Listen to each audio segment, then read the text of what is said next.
Hey guys, welcome back to the channel. In this video I'll be going over my predicted 17 for the Dolphins.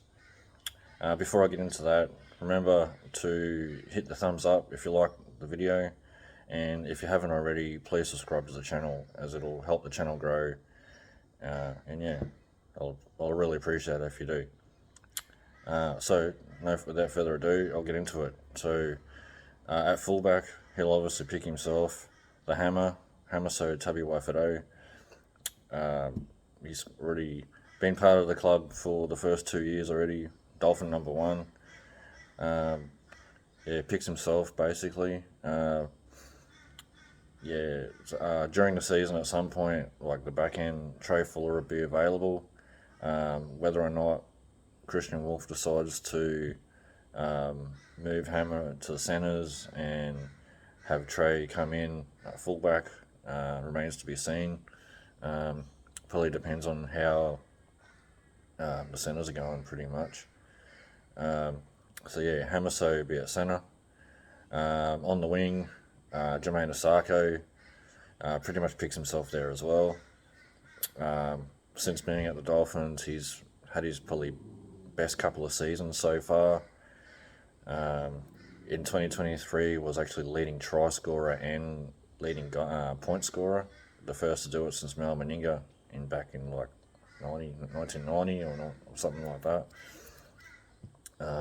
He basically picks himself on one wing.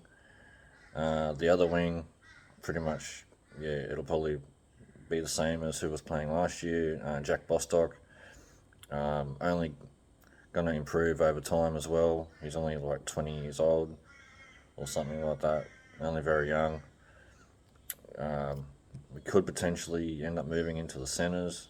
He was playing centre, I think, coming up through the juniors down at the Dragons, and then before he actually made his debut for the Dolphins in the back end of 23, he was actually playing in the centres in Q Cup for Redcliffe. So I'd say he'd probably start off playing on the wing. He could potentially one day become a centre, but yeah, that's a wait and see. So then in the centres, I'll probably have Jake Averillo probably be at 3. He was shifted by Wayne Bennett to playing in the 5'8" role in the last couple of games of last season, just for something different. Those last couple of games, it worked in the game against the Broncos. It was kind of figured out by the Knights in the last game. But yeah, I'd say he'd probably end up shifting back into one of the centre roles. Obviously, Herbie Farnworth will be number 4. One of the Dally M centres of the year, back-to-back years. Him and probably Stephen Crichton were the Dally M centres of the year, back-to-back years, both at different clubs in both years. Herbie went from obviously playing at the Broncos in 23 when they made the grand final. Obviously in 24 the Dolphins didn't go anywhere near as well as the Broncos did the previous season, but at the same time he still ended up being one of the centres in the Dally M team of the year. Showed just how good he was, or how good he is, sorry. That's the back line for me. So to recap that, 1 through to 5, so Hamaso at fullback, Jermaine Osako on one wing, and Jack Bostock on the other one, Averillo and Herbie Farnworth in the centres. In the halves, I see Cody Nikorima going back to being the starting 6. Was part of the Kiwi squad where he came off the bench, I think in one of or both or a couple of times during the Pacific Championships. Played most of the season last season in the 5'8" role. Was actually pretty good attacking wise. Teams tend to go for him in defence a lot, being probably the smallest guy in the team. He handles it quite reasonably well. Just probably needs a little bit of help from his back rower or his centre, depending on which like whether teams try to go around him or inside him. Yeah, his combination's probably out there. It's probably something they got to work on. Otherwise, yeah, if he's not at the 5'8" role, they could probably have Averillo there like at the back end of last year. If they don't put Averillo back to the centre. But yeah, for me, I'd most likely see Nicarima being the 6.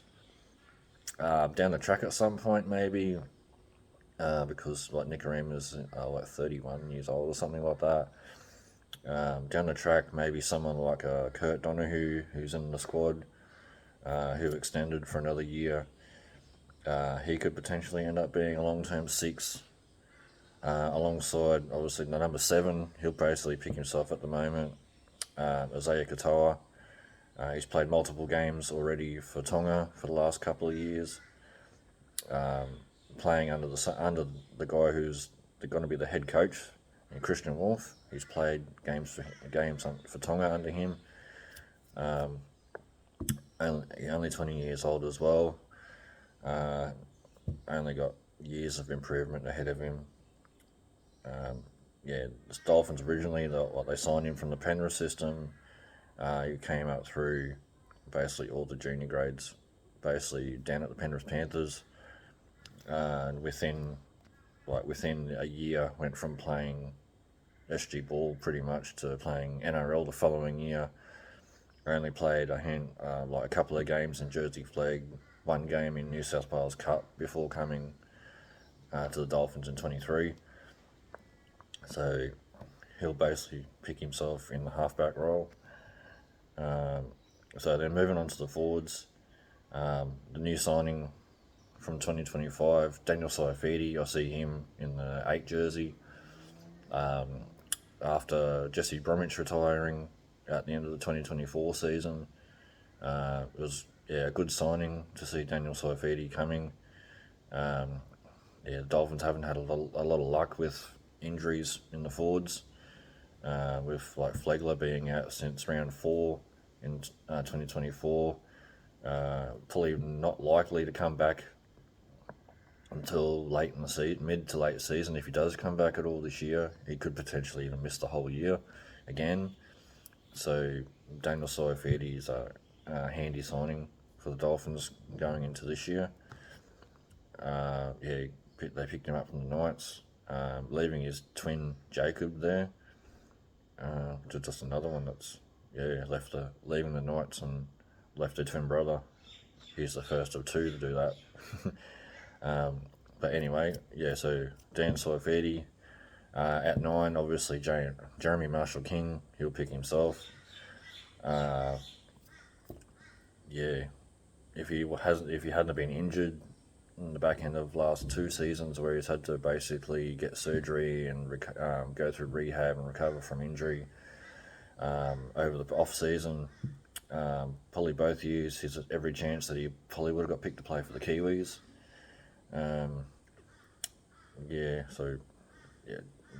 JMK will basically pick himself at 9. And then at 10, I see Felice Kafusi potentially being the other starter in the front row, or either that or coming off the bench. But there's a world where I see Felice Kafusi in the 10 jersey. Okay, then in the back row and lock is where I see potentially being a lot different to a lot of the predicted teams that I've seen, like on Facebook, Instagram, even other content creators. A lot of their predicted teams have, like in the back row, they've got Tom Gilbert, Felice Kafusi, Fini Fuiaki is one that I definitely see probably in the number 11. The other back row, like a lot of them, they've either got Felice Kafusi, Tom Gilbert, and the like. For me, I see Connolly Lemuelu obviously being the other one, with Fini Fuiaki at 11. And for me, I see Tom Gilbert actually starting in the 13. I see him starting at 13, and then having Plath come off the bench at number 14. How I see that is basically I see Tom Gilbert starting at 13 for the first 20, 25 minutes, thereabouts, and then when he goes off, Plath comes on and plays lock. He basically comes on and plays the rest of the game out pretty much, so he'll play like 55, 60 minutes. And probably for like throughout the whole year, probably 90%, 80 to 90% of the time, he'll be in the lock position. And then like there'll be games every now and then where Marshall King will need a spell for like 10 minutes or so, and then when that happens, Plath will play hooker. He's actually been training at hooker as well as at lock over the preseason so far. So that's kind of what I see happening, and when Marshall King's off, they'll have Plath in the 9 at the hooker role, and they'll have potentially Tom Gilbert might be coming back on, or already be back on for his second stint. Like when he comes back on, while Plath's on the field playing lock, he'll play in the prop rotation. But if Marshall King needs a spell at any point for like say 10 minutes or so, Plath will move into the 9 role, and if Gilbert's on the field at that stage, he'll go from the prop to the lock spot, and then when Marshall King comes back on to finish the game, Plath will move back to lock again, and Gilbert will move into the prop role. And obviously one of the guys who was playing in the prop rotation, when they go off for Marshall King to come back on, that's basically how that'll work. So I've got Gilbert at 13, Plath at 14, and then after him on the bench, more than likely Mark Nichols. He'll have to be in the side. He's one of like the few older blokes like him and Felice Kafusi, and the guy who I think is probably going to be the 16 will be Kenny Bromwich. Those guys are probably all they're probably their last year in the NRL potentially. So I'd say they'd probably have to be in the side potentially, unless there's like younger guys that are going to come up and take their spots. I didn't mention also with Lemuelu in the back row. He's also racing to be fit for round 1 as well, because he had to have a clean up on his knee. Pretty sure was what it was over the off season. So if he's not fit, then potentially they may actually end up switching someone like Gilbert to the back row for initially at the start and have Plath at 13. Or they could go with another young guy like Oren Keeley, who's been killing it the last couple of years, especially last year when the North Devils won the state championships as well as the Queensland Cup. He was outstanding last year in Q Cup. He's played like the odd few games for the Dolphins, coming off the bench, playing probably more of a middle role. So he's big enough and strong enough where he can play off the bench as a middle as well as playing in the middle. I mean, on an edge, sorry. If Lemuelu is not fit to start the year, if they don't move someone like a Kafusi or a Gilbert or even Bromwich into the other back row spot, they could potentially bring Oren Keeley up to start in the back row, which was another one I was meant to mention before. Anyway, back to the bench. So I've already said Max Plath at 14, Mark Nichols at 15, Kenny Bromwich will be 16 for me. The 17 could be, gosh, that's a tough one actually to pick, because it could be any one of like Ray Stone, could have a Josh Kerr. How many others are there? There's even like Mason Teague, that's getting bigger as well. He's another one that came from the Penrith Panthers system. He was actually captain of the SG ball team that won, was it in 22? Actually played on the same side as Isaiah Katoa. He was the captain of that side. Big work rate. He's mainly a lock.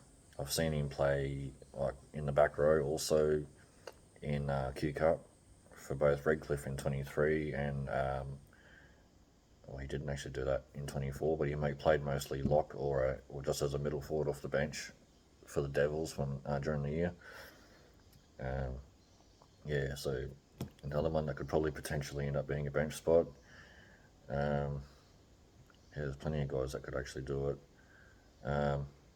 Yeah, so for me, I might just chuck in, say, Ray Stone for the 17. He's a guy that just goes hammer and nails basically when he's on the field. He'll tackle anything. He can put on a shot. If he can really put on a big shot as well. If he really nails one. He's a guy that probably yeah,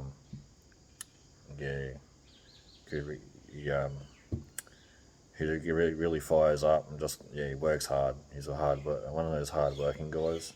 Like not the biggest, strongest guy on the field, but yeah, he'll just like lay it on the line for his teammates.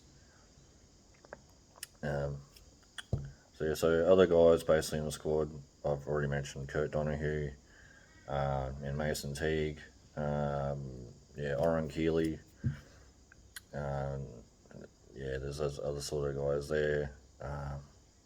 Off the top of my head, I can't think of a lot of the other guys that in the extended squad. They lost obviously Val Tafare to Japanese rugby. He's already been playing over there already. The Blue Rebs, I'm pretty sure the team's called. They're over in Japanese rugby. Jesse Bromwich retired. What's another one? Oh, Anthony Milford signed with Broncos Feeder Club South Logan Magpies. Kind of was surprised, but I thought Dolphins had already actually signed him for another year, but maybe that wasn't the case. It might have been just a rumor. But yeah, he's signed with the South Logan Magpies. I doubt that he actually gets to run for the Broncos, to be honest. Yeah, that's pretty much it. If you have any thoughts on this, let me know in the comments below. And if you like this video, remember to hit the thumbs up and subscribe to the channel if you haven't already. Thanks guys, I'll see you guys in the next one.